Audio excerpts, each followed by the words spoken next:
Salut les filles et les garçons. Alors visiblement vous êtes un certain nombre à être un peu paumés avec l'utilisation du Beauty Blender. Du coup je me suis dit que j'allais vous montrer comment je l'utilisais moi et que peut-être ça pourrait vous aider. Problème de caméra comme d'habitude. En plus je ne suis pas complètement réveillée. Donc Beauty Blender sec, Beauty Blender humide. Vous voyez donc la différence de taille. C'est-à-dire que quand on le plonge dans, enfin on le passe sous l'eau, puis on fait comme ça, et petit à petit il s'imprègne et il grossit, il grossit. Et là donc il est humide, je veux dire, vous voyez, si je le mets comme ça sur ma main, on voit pas de traces d'eau, c'est vraiment, c'est super léger. Donc, pour cette démonstration, je vais utiliser le fond de teint Naturel Perfector de Shiseido, qui est donc leur nouveauté de la rentrée.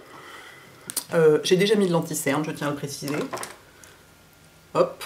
Parce que on a déjà remarqué plusieurs fois, vous et moi, que sur les vidéos teint, tant que j'ai pas d'anti-cerne, de toute façon j'ai une tête épouvantable. Et donc on ne voit pas le bénéfice du fond de teint. Donc autant, enfin, quelque part ça ne sert à rien que je mette du fond de teint tant que j'ai pas d'anti-cerne, parce que c'est tellement monstrueux ces cernes que ça fout tout en l'air. Donc j'ai mis l'anti-cerne, comme ça au moins on verra. Donc faut bien le secouer. Voilà. Là j'ai c'est le B20. Parce que alors comme vous savez, ça y est, je suis essoufflée. Comme vous savez, souvent, dans une même marque de maquillage, d'un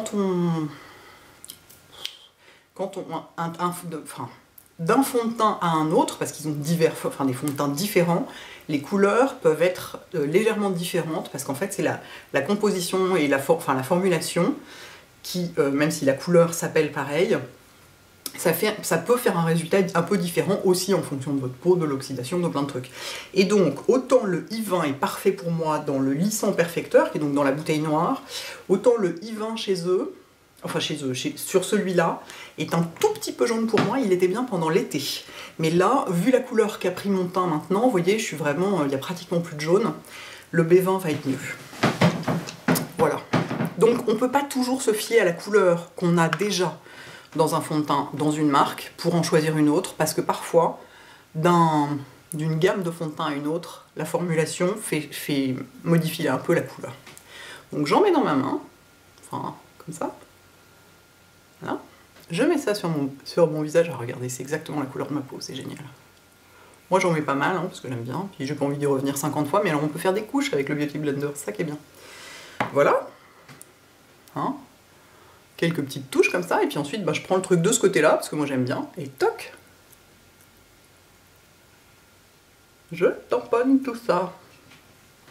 Je suis pas sûre qu'on voit énormément à l'écran, parce que ma peau est pas trop dégueulasse en ce moment, elle a une couleur relativement uniforme, elle est un petit peu lumineuse, du coup, comme ça c'est un fond de teint très léger, enfin très léger, assez léger, ça fait pas forcément une différence hyper flagrante, notamment à la caméra. En vrai, oui, carrément, hein, croyez-moi.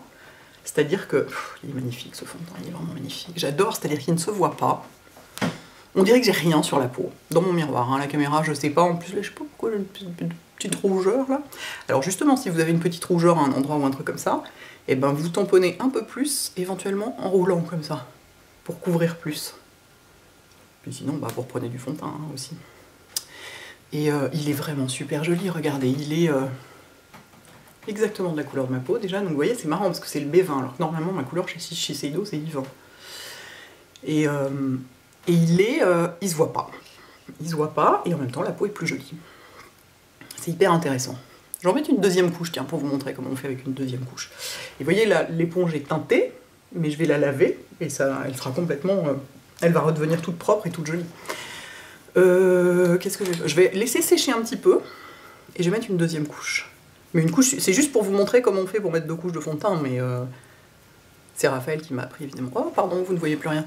C'est Raphaël qui m'a appris évidemment. De toute façon, il m'a appris plein de trucs teint. C'est ça qui est cool. C'est juste pour vous montrer parce qu'il y a pas, là j'ai pas du tout besoin d'une deuxième couche évidemment. Hein. C'est très bien comme ça, surtout une fois qu'il y aura de la poudre et tout. Hop, j'en profite pour brosser mes sourcils. Et ben pour mettre une deuxième couche, c'est tout bête, on recommence. Hop. Si on trouve que c'est pas assez couvrant, ou pas assez couvrant juste à certains endroits, on peut en mettre plus, c'est-à-dire que dans l'éponge, il n'y en a pas énormément, ça permet pas de refaire une grosse retouche. Donc si on trouve qu'à certains endroits, il n'y en a pas tout à fait assez, on revient quoi, tout simplement. Toc. Et je sais pas, ça diffuse la matière, ce truc, cette éponge. Alors il paraît que tous les Beauty Blender le font pas, enfin que les faux marchent pas aussi bien. Mais celui-là, je sais pas comment dire. C'est plus joli qu'un pinceau, quoi. Je sais pas pourquoi. Enfin si, c'est parce que voilà, c'est complètement différent comme matière et ça. Et le fait que ce soit humide en plus, ça rend le fond de teint moins cakey, moins présent, moins je sais pas quoi. Pas qu'il le soit, hein, il est absolument pas cakey, mais je veux dire, ça le rend encore plus diffus, encore plus. C'est super joli, quoi. Et voilà. Bon alors là, ça brille un peu, je viens de le mettre, c'est pas fini du tout, vous voyez, mais. Et alors, si vous voulez vous en servir pour l'anti-cerne, moi je préfère poser l'anti-cerne au doigt toujours. Mais si vous voulez juste poser votre anti-cerne et ensuite l'étaler avec ça, bah avec le petit coin, vous faites pareil et ça marche hyper bien. Et certaines d'entre vous m'ont dit que pour poser du blush crème c'était génial, donc je vais essayer aussi, mais je vais faire ça à part parce que je vais finir mon teint, je vais poudrer tout ça, donc je vais pas le faire cette fois-ci. Mais voilà, ce truc sert à tout. Et alors en plus, je continue, mais en fait il n'y a pas besoin, hein, le résultat est parfait. Attendez, je vais essayer de zoomer un peu pour que vous voyez. Ça fait un peu pas airbrushed quand même. On dit toujours quand un teint est parfait, on dit qu'il a l'air d'être airbrushé. C'est pas vrai, c'est pas à ce point-là. En plus, l'airbrush, souvent c'est des fonds de teint très très mat, donc ça n'a rien à voir. Mais c'est vraiment, c'est à la fois discret et très uniforme et très ouais, belle peau quoi. Vraiment, j'aime beaucoup. Et donc, qu'est-ce que je voulais dire d'autre? J'ai perdu le fil une fois de plus. Enfin, en plus, comme ça, je suis contente. Vous aurez vu ce fond de teint-là en action. Oh, il est vraiment joli. Et la couleur, là, est vraiment parfaite pour moi. Voilà. J'espère que ça vous aide, les filles et les garçons. À bientôt. Ciao.